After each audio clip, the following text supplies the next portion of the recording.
Finally, one day Muawiyah called him. He came. Muawiyah sat him down next to himself. Food was served. The place was filled with all kinds of delicious dishes.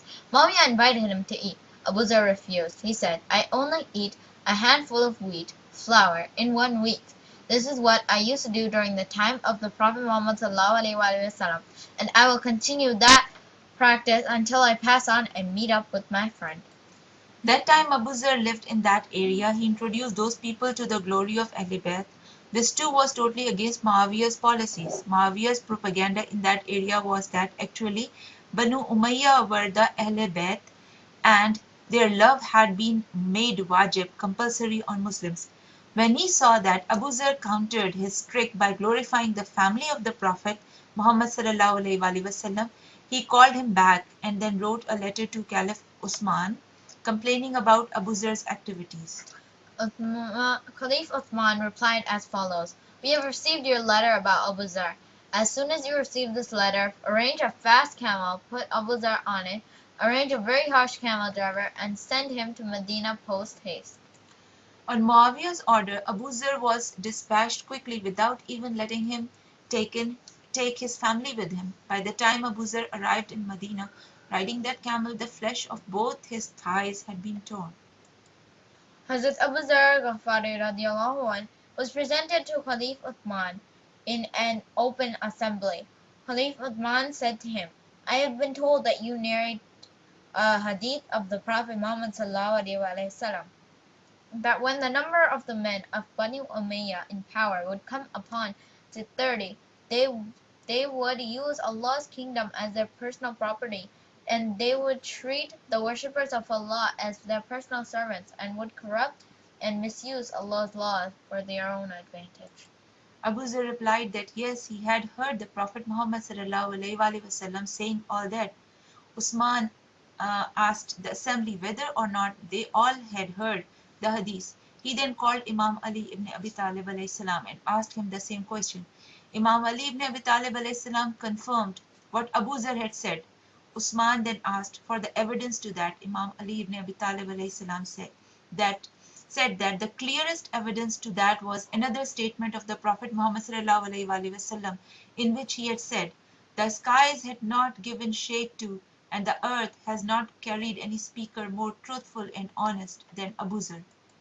Only a few days had gone by after that event that Caliph Uthman sent him a message that by Allah he would banish him from Medina. Abu Zar confronted Uthman and said to him, Are you going to banish me away from the city of the Prophet?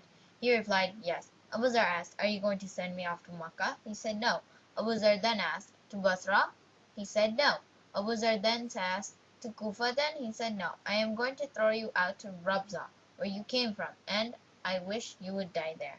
Caliph Uthman then turned to Marwan and ordered him to escort Abu Zar out of Medina and not to let anyone else see him off or speak to him. So Marwan put Abu Zar and his daughter on a camel and escorted them out of Medina. As Abu Zar was being escorted out of Medina, Imam Ali ibn Abi Talib salam came to see him off with his sons, his brother Aqil, Abdullah bin Jafar and Ammar Yasir. Marwan tried to stop them, saying, Let me tell you, if you do not already know, that Usman has prohibited everyone to come and see Abu Zar off. Imam Ali salam said, hit the camel of Marwan was riding and said, Get out of my place, may Allah throw you in hellfire.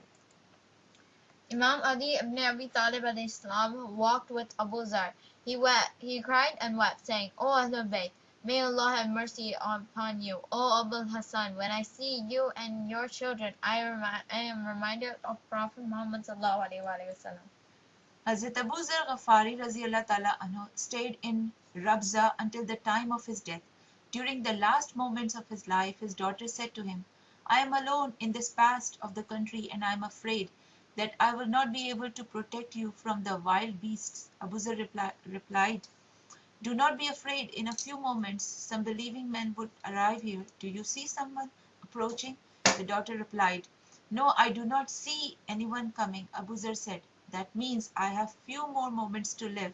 He repeated his question to the daughter. After a while, she said, Yes, I see some riders approaching.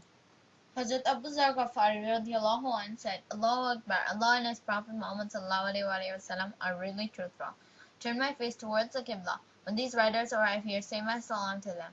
When they are done with my funeral rites, have this goat slaughtered for them and tell them that I have asked them under oath not to leave without eating a meal.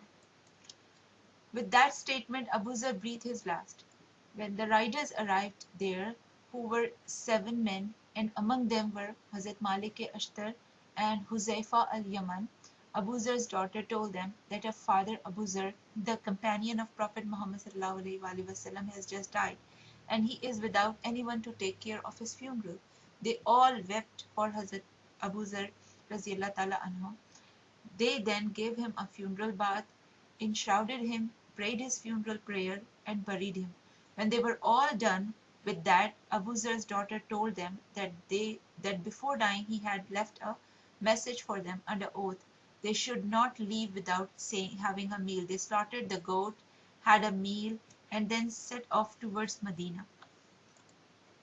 Hazrat Abuzar Ghaffaree radiallahu anh, the great companion of Prophet Muhammad sallallahu alaihi wasallam, died alone in exile with no one by his side, as Prophet Muhammad sallallahu alaihi wasallam had predicted in 652 CE at Rabza in the desert near Medina. Imam Jafar Sadiq alayhi salam said, Abu Zar, the companion of Prophet Muhammad sallallahu alaihi wasallam, wept from fear of Allah until he was almost blind. The people told him to pray for his eyes to get cured, but he replied, I am busy with more important things.